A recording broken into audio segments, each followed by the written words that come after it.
Hey, everybody, and welcome to another deep dive. Today, we're all about mastering script writing. Ooh, fun. We'll be looking at this document called That's good. 10 Commandments of Masterful Script Writing by Charles Schwab. Right. And whether you write professionally, give presentations, or just want to communicate better, this one's for you. I think this is going to be really helpful for a lot of people. So we're going to break down the most impactful stuff from these commandments and help you level up your writing game. It's interesting because these commandments go way beyond, like grammar and structure. It's like he's really trying to get at like the psychology of words, Yeah.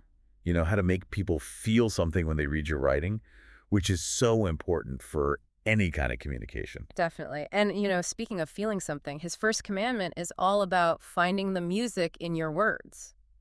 Ooh, I like that. Yeah, it sounds kind of poetic, but it makes sense. Right. Words have a rhythm and flow just like music, do they not? Absolutely. And Schwab really stresses the importance of reading your work aloud, which I can't recommend enough. Oh, yeah. It's amazing what you catch when you hear the words spoken versus just reading them in your head. Yeah, your brain just kind of like smooths over all the bumps when you read silently. Totally. But when you hear it out loud, it's like, oh, that's awkward. Exactly. Yeah. And you can also feel the energy. Yeah. Does your writing have a good rhythm? Does it have a drive that keeps people reading, or does it just kind of like fizzle out? Right. So you've got the rhythm. Now you got to watch out because the next commandment warns us about what Schwab calls verbal wallpaper. Oh, that's such a good term. I love that. Yeah, for that kind of writing that's just bland and forgettable. Uh-huh. It's just there. It doesn't do anything for you. Like beige walls. Yes, exactly. Like those beige walls you see in every office building. Uh-huh. They're not offensive or anything, but they're definitely not exciting. No, they don't make you feel anything. Right.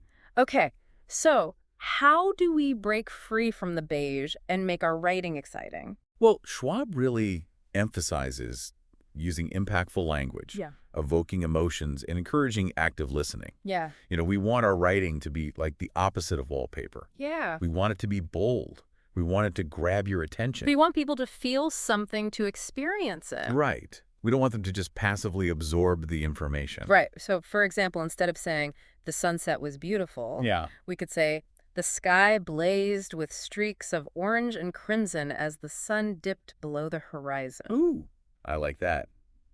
Much better. Right. You're there. You're in the moment. Absolutely. You're not just told it was beautiful, you're experiencing it. Exactly. That's the power of descriptive language. And speaking of painting a picture, Schwab's third commandment is all about creating visually compelling scripts. Okay. Have you ever read something that instantly transported you somewhere else? Oh, yeah, all the time. That's the magic of writing. Yeah. It's like a portal. And Schwab breaks this magic down into 3 techniques: descriptive language, which we've touched on, emotional impact, and visual metaphors. Okay, so how do those other two play into this? Well, think about like your favorite movie scenes. Okay. It's not just what you see, it's the music, the acting, the emotions that really make it memorable. Yeah. So we want to evoke that same feeling in our writing. So you're saying, like, instead of just describing what a character is doing, Yeah. we should really delve into their inner world, Yeah. their thoughts, their feelings. Make the reader connect with them. Yes, exactly. And then metaphors are like little bridges Oh, okay. that connect something familiar with something unfamiliar. Yeah. So instead of saying, like, he was angry, we could say his rage was a wildfire consuming everything in its path. Oh, wow. Now you feel that anger. It's not abstract anymore. Right. It's like you can feel the heat. Okay, so I'm getting fired up here. This brings us to commandment number 4, flaunting convention. Ooh, this one sounds fun. Right. A little bit rebellious. Yeah. But Schwab isn't saying just like break all the rules. Of course not. He says you got to understand the rules before you can break them. Right. It's like jazz musicians. Oh, yeah. They have to master the scales and chords before they can start improvising. Exactly. So you know when to break the rules for the best effect. It's about being intentional with it. So like sometimes a sentence fragment or a crazy plot twist Yeah. can actually have a bigger impact than if you wrote it perfectly grammatically correct. It's like that unexpected chord change in a song that gives you chills. Yes, Got it. exactly. All right, so I'm ready to break some rules, but before I do, let's talk about commandment number 5, which is writing for your audience and not just your boss. Oh, I like this one. I think we've all gotten feedback that felt off or like the person just didn't get it. Yeah, feedback can be so tricky Hmm. because it can be helpful, but it can also be really confusing and frustrating. Yeah. especially if it feels like it's coming from someone who's not really your target audience. Right. So how do we balance taking feedback while staying true to our vision? Well, Schwab really nails it here. Yeah. Know your audience. Who are you writing for? Yeah. What are they interested in? What are their needs and expectations? The more you understand your audience, the better you'll be at making decisions that connect with them. It's like choosing the right outfit. Oh, yeah. You're not going to wear a ball gown to a barbecue. Exactly. Mm-hmm. And once you know your audience, trust your gut, Yeah. you're the writer, Yeah. you have a unique perspective and voice, Uh-huh. don't be afraid to let that shine through, even if it means pushing back on feedback. So what if the feedback is coming from someone we really respect, like a mentor or a teacher? That's tough, but even then, you have to remember, not all feedback is equal. Okay. Some of it's going to be super insightful and helpful, but some of it might just be based on their personal preferences or biases. And that might not align with what we're trying to do. Right, you have to learn to filter the feedback Okay. and pick out the pieces that truly resonate with you and your goals. Great advice. All right, so let's move on to commandment number 6, which is all about the art of refinement. And Schwab uses these 4 powerful words: refine, polish, craft, filter. Those are good words. They make me think of like a sculptor Oh, yeah. chiseling away at a block of marble to reveal this masterpiece inside. Such a good visual. Mm. And it really speaks to the iterative nature of writing. Yeah, It's rarely ever a one and done kind of thing. definitely not. So, these 4 steps: refine, polish, craft, filter. They show how much care and attention goes into making a really great piece of writing. And remember how we talked about finding the music in our words? Uh-huh. These steps are all part of that process. So as you refine and polish, you're basically fine-tuning the rhythm and flow of your writing. Exactly, making sure every word has a purpose. So it's not just about fixing typos and Right. grammar. Yeah. It's about looking at the big picture. It's about the overall structure and impact. And that's where crafting comes in. Right. It's about approaching your writing like an art form, Yeah. like a painter or a musician. And then there's filtering, which is so important these days. Oh my gosh, yes. Because we're just bombarded with information constantly. Information overload. We have to be concise and make every word count. Absolutely. It's about getting rid of anything that doesn't directly serve your message. Okay, feeling inspired to go back and refine some of my own writing now. Me too. But before I do that, let's talk about commandment number 7. Never trade clarity for cleverness. Ooh. I've definitely been guilty of this. Oh, me too. Sometimes you get so caught up in trying to be clever or witty Uh-huh. that you lose sight of actually communicating clearly. Right, like I've written sentences that were more like riddles I know what you mean. than actual communication. Yeah, you try to be so clever that the meaning gets lost. Exactly. But clarity should always come first. Absolutely. If your audience doesn't understand what you're saying, then who cares how clever it is? So is there a way to balance clarity and cleverness? Yes, Yeah. definitely. It's all about intentionality. Uh-huh. Use your creativity to enhance your message, Not to obscure it. right? A well-placed metaphor or a touch of humor can make your writing more engaging, Yeah. but only if it actually helps you communicate more clearly. Okay, so it's like adding spices to a dish. Oh, I like that analogy. A little bit can enhance the flavor, but too much can ruin it. Exactly. You want to find that sweet spot. Okay, my mental taste buds are tingling now. Let's move on to commandment number 8, which is about combating audience stereotypes and cliches. All right. I think we've all encountered those overused phrases Oh, yeah, for sure. that make us cringe. Like those cheesy sales lines that treat us like we're all mindless consumers. Right, and it's just so frustrating. It feels disrespectful. Uh-huh. Like they don't think we're smart enough to see through it. Right. So how do we break free from this and actually engage with our audience as individuals? So Schwab has some really good tips here. Okay. First, we need to be aware of those common cliches and stereotypes, the ones that plague our industry. Okay. Once we know what they are, we can avoid them. It's like learning to spot a fake designer bag. Yes. Once you know what to look for, you won't be fooled. Exactly. And then we need to challenge our own assumptions about our audience. Right. Are we relying on outdated demographics or generalizations? That might not be true anymore. Exactly. So we have to do our research. Really get to know them. Yes. Yeah. Understand their diverse perspectives and experiences. Okay. And that's when things get really interesting. Uh-huh. When you actually take the time to understand your audience. Yeah. you're more likely to come up with fresh ideas that really resonate with them. So it's like the difference between a form letter and a personal note. Ooh, yeah, that's a good one. One feels generic and impersonal, and the other feels genuine and heartfelt. Exactly. It's about treating your audience with respect. And recognizing they are individuals with their own thoughts and feelings. Right. And when you write with that level of empathy and understanding, Mm-hmm. your work is going to be so much more impactful. Okay. I am feeling very inspired. Let's wrap up this section with commandment number 9, proofreading. Okay. This might seem obvious, but it's so important. You'd be surprised how many people skip this step. Right.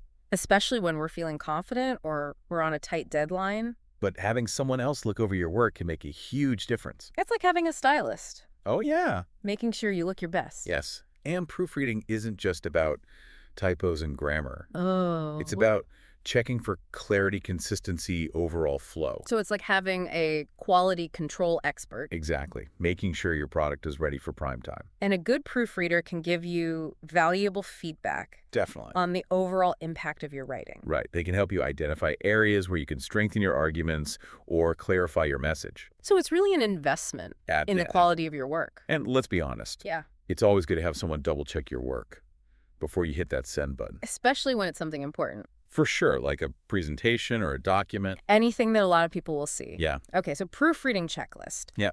Now, before we move on to the final commandment, I want to recap what we've learned so far from Schwab's insights. All right, let's do it. It's been quite a journey. It has. We've uncovered so much about the craft of writing. And how to make it really connect with people. Exactly. We talked about finding the rhythm in our words, breaking free from bland language, creating vivid imagery, even strategically breaking the rules. Right.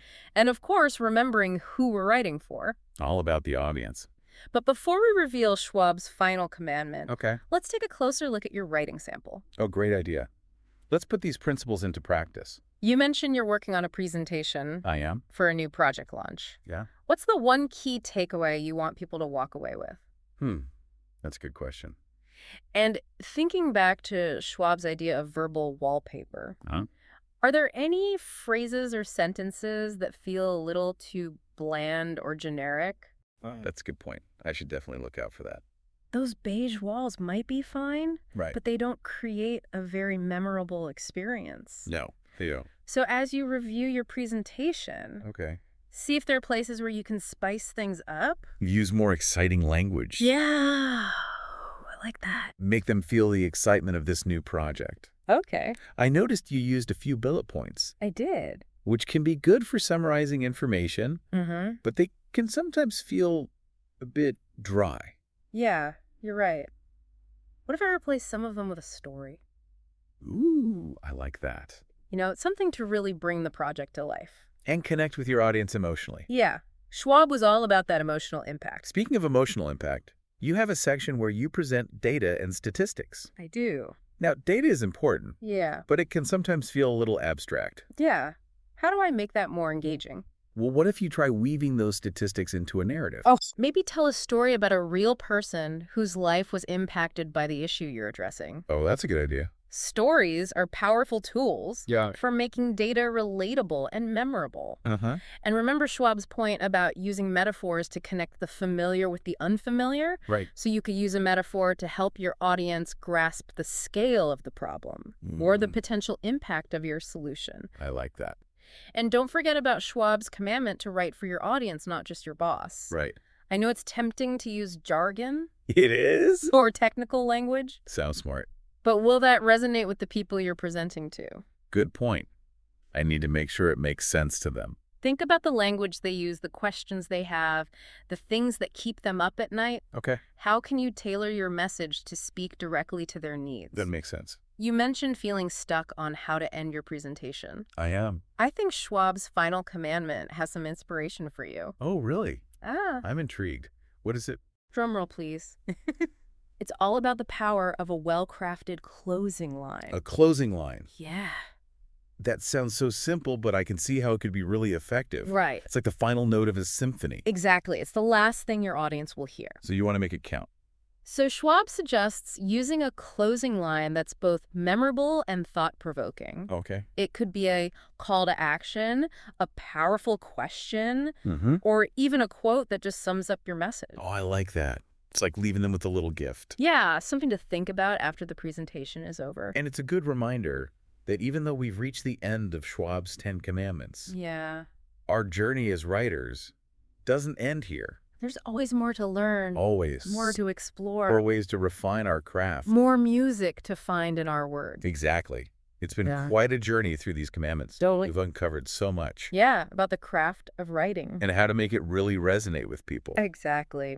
We talk about finding that rhythm in our words, breaking free from that bland language, creating vivid imagery, Yeah. even strategically breaking the rules sometimes. Right. And of course, remembering who we're writing for. It's all about the audience. But before we reveal Schwab's final commandment, Okay. let's take a look at your writing sample. Oh, great idea. Put these principles into practice. Oh, yeah, let's do it. So you mentioned you're working on a presentation? I am for a new project launch. Ooh, exciting. Right. So what's the one key takeaway you want people to walk away with? Well, that's a good question. Let me think about that for a second. And thinking back to Schwab's idea of verbal wallpaper, Uh-huh.